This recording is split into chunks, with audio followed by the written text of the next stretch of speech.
What is up, and welcome back to another episode of Blood and Beer, the show where we talk blood sport and we drink beer. I'm your host, Matt, and as always, we got some blood sport to talk, some beer to drink. We're going over some fight cancellations, just some new fight announcements, rumblings of fight announcements, and other news around the combat sports world, MMA, wrestling, boxing, you name it, we got it here. We're sipping on a big old bottle of Corona today.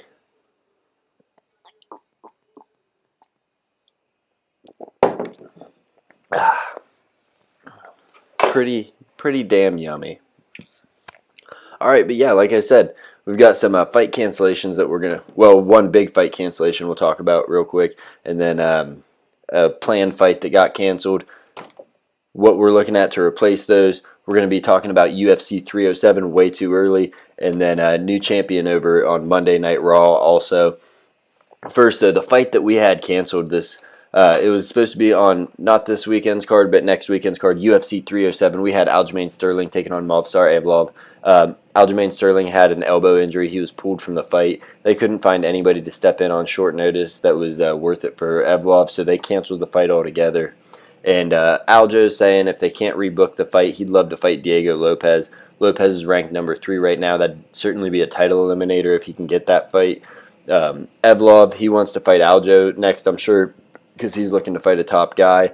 But he had Jean Silva from the Fight Nerds come out and say he would fight Evlov. That'd be a tough matchup for Evlov because Silva's big for 145. He has trouble making the weight, I think. He's got a ton of power. I think his wrestling would hold up against Evlov, too. I think he could be able to defend the takedowns there. It'd be a good fight. He's definitely got different challenges, and he's got different challenges for Evlov than Aljo would have.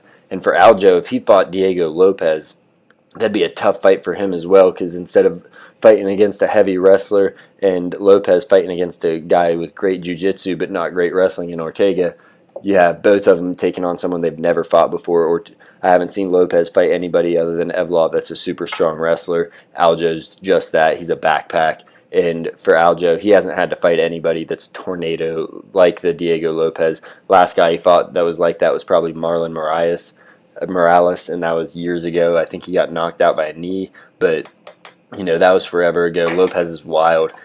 Fight IQ might not be all the way there like Aljo's is. That'd be a fun fucking fight, though. I like that they threw that out there.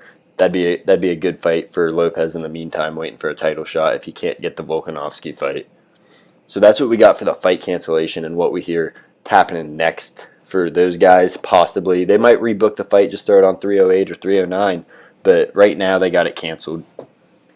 And then we also have former UFC title challenger Jorge Masvidal. He's looking to make a comeback after retirement from the UFC. He switched over to boxing, dropped a fight against Nate Diaz, super close fight.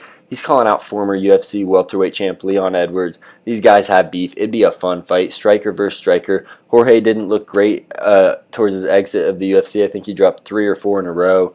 And Leon Edwards did not look great against Bilal Muhammad, but both these guys are strikers. You're not going to see them take it to the ground if they do fight. We haven't heard a response from Leon Edwards yet, but these guys have gotten in fights before backstage. They've fought each other's teams. They don't fucking like each other. It'd be a good grudge match, good pay-per-view seller to get Jorge back into the UFC.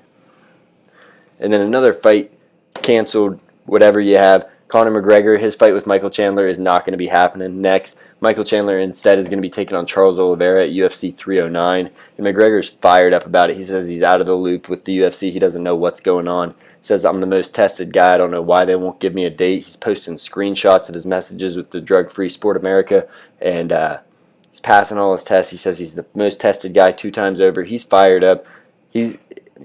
I don't know who they got him against if he doesn't fight Chandler, because I think Poirier smokes him. I think Gaethje smokes him just because he's been out for so long, and these guys still have the power. They're too crisp and too tight to let someone like McGregor just come in and run him over the way he did Cowboy. So it's kind of a weird spot you got for him. But for Michael Chandler taking on Charles Oliveira, he already lost to him, and I think Oliveira's been getting better, whereas Chandler's been getting more wild, just wanting to put on a good fight. I think Oliveira starches him early in that fight, first or second round finish for him. And then UFC, they signed former 1-2 division champion Reiner de Ritter to a multi-fight deal. This dude was the best they had to offer for a long time. He was almost a 3 division champion. He lost his title to Anatoly their current 3 division champ or whatever he is. But he tried to move up to heavyweight, shot too far, couldn't get it done. But he was a beast. He's got an insane ground game. He's taken out some of the best grapplers in the world in jiu-jitsu matches. So that'll be fun to see what they have down the pipe for him. 2 big names, and one, though, leave in less than a month with Demetrius Johnson retiring and now Reiner de Ritter going to UFC. The president of Karate Combat, he's been talking about it, saying, we're going to war with one. All these champs and former champs, they want out of their contracts. They don't want to work for Chatri. They said one is just a sketchy place. They're not doing things right. They're doing some sketchy practices over there with offering guys these contracts and then saying, we can't find a fight for you at this price. We'll give you a fight for 20% of it just so you can make your money. And these guys are broke at this point because they've been waiting for fights. So one's messed up right now, and they're losing people left and right.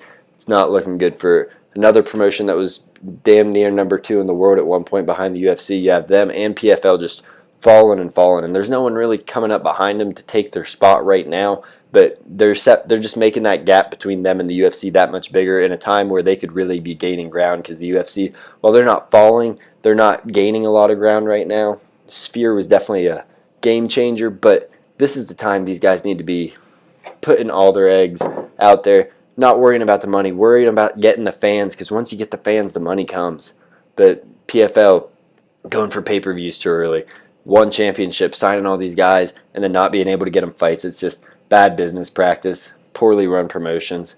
They started off great, and then as the money becomes a thing for them, as they start get too close to the sun, if you will, the wings burn up and they falter. So that seems to be what's happening with both promotions. I wonder who's going to be coming in next to be the next number 2 under UFC, because both these guys seems like they're on their way out.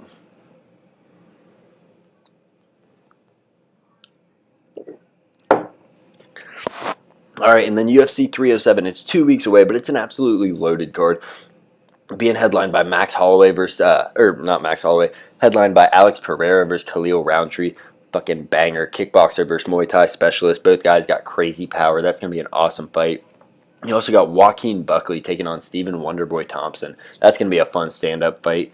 Kevin Holland versus Roman Dolidze. Dolidze swings bombs, has great jiu-jitsu. Holland's jiu-jitsu just as good. He straight punches, just fast as shit. It's going to be a fun one.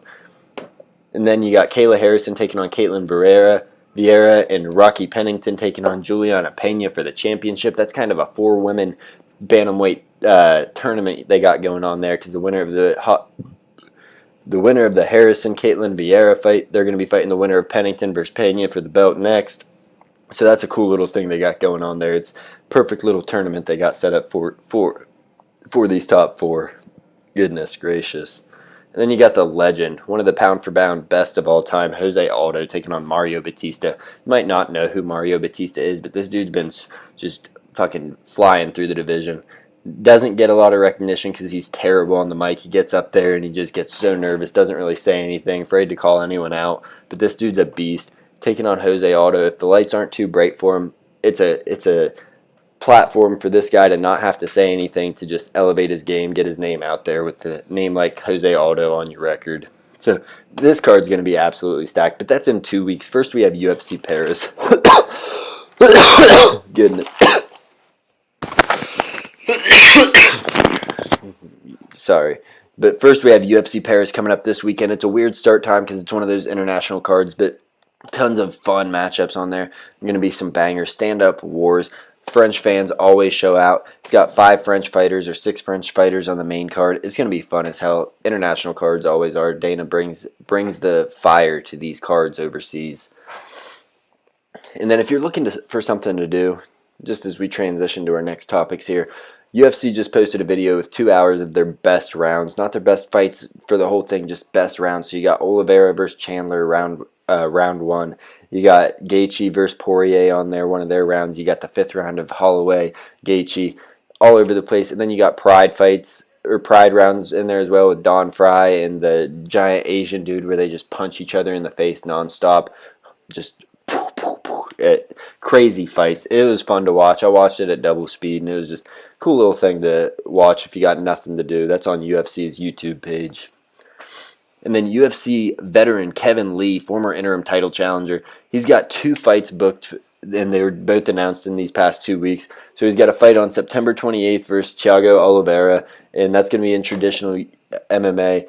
That's his comeback from MMA retirement for, I think, the second time that he retired from MMA. And then his next fight after that one, he's going to be taking on Saul Almeida on November 15th in a bare-knuckle MMA fight for Gamebred FC, Jorge Masvidal's promotion. So that'll be fun to see this guy. He's trying to get back in the UFC. He wants to make another title run. He's got all the skills. He's just kind of faltered off. I don't know if the new generation's kind of lapsed him or if the injuries were a problem, if he wasn't training right, what it was. But he's only 32 years old. He's got a lot of tread left on the tires. We'll see what he looks like coming out of retirement in these regional MMA promotions. All right, and goodness gracious. From MMA to professional wrestling, we go to Monday Night Raw. And we got to see a new champion crowned in main event Jey Uso. He defeats Braun Breaker for the Intercontinental title. And this dude's been on a hell of a journey. He went from being just a twin in the WWE, then the tag team guy, tag team champion, moves on. He's a henchman for Roman Reigns, just at that level of being the supporting cast member. Separates from that. Looks like he's going to be a top guy, but they use him to get everybody over for a while. Always the challenger, never the winner. Finally reaches the mountaintop, his first solo WWE championship. So good for Jey Uso. It's nice to see the good guys win sometimes. Ran out of breath there, goodness. WWE, though, they got a lot going on between their mashups with TNA, Joe Hendry, Bad Blood's coming up, SmackDown just moved to USA, Raw's going to Netflix in January, Roman Reigns is back, he's teaming up with Cody Rhodes, of all people, to take on the new bloodline of Solo Sikoa, Jacob Fatu, Tama Tonga, and Tonga Lau. And you got the new Vince McMahon documentary dropping soon on Netflix. Wrestling's just popping off everywhere except for AEW. And that's all I got for you today. Thank you for tuning in to Blood and Beer. If you got nothing to do tonight, Dana White Contender Series is on right now. UFC Paris, that's happening this weekend at a weird time. Great card, a lot of great matchups on there. But thank you for tuning in to Blood and Beer. I'm Matt. As always, I appreciate you. And leave your thoughts, comments, what you think about what's going on around the MMA landscape. Comment, like, subscribe. I don't know. I'm rambling now. Thanks for tuning in.